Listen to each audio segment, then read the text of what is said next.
I mean, how I see it is the Knicks are boring.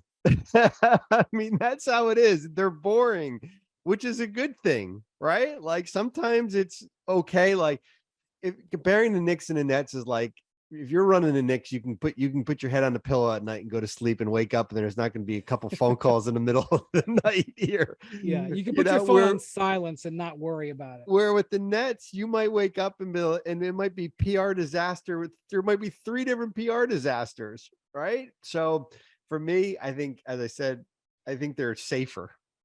The upside is not there. Like what we see in New York, they're probably a 43 win team, right? Probably a 43, 44 win team. They're, as you said, they're going to play hard. They're going to steal some games here and there. There'll be a team that's probably a playing team. And that's probably what they are. Where with Brooklyn, it's all over the place here. So that's a little bit kind of my rationale why I would pick New York over Brooklyn.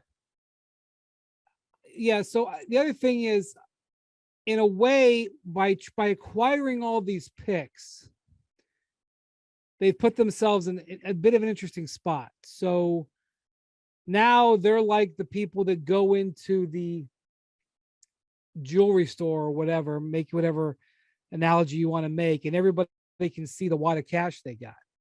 And this is kind of what happened with Utah.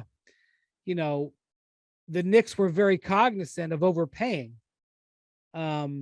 I think and I do think it affected their negotiations there. They didn't want to be mocked for overpaying, especially the way Minnesota was being treated, and it's not looking great in the early going for Minnesota for Gobert. I think it wouldn't be the worst idea in the world for the Knicks to trade some of those picks for something else.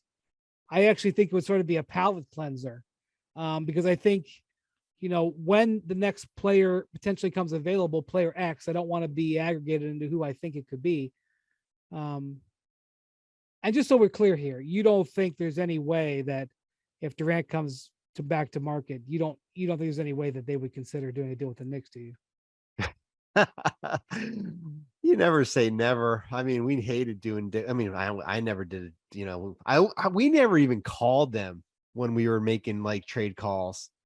Like I don't remember ever making a phone call to New York to In 20 years, did you ever talk to the Knicks about no a transaction? No.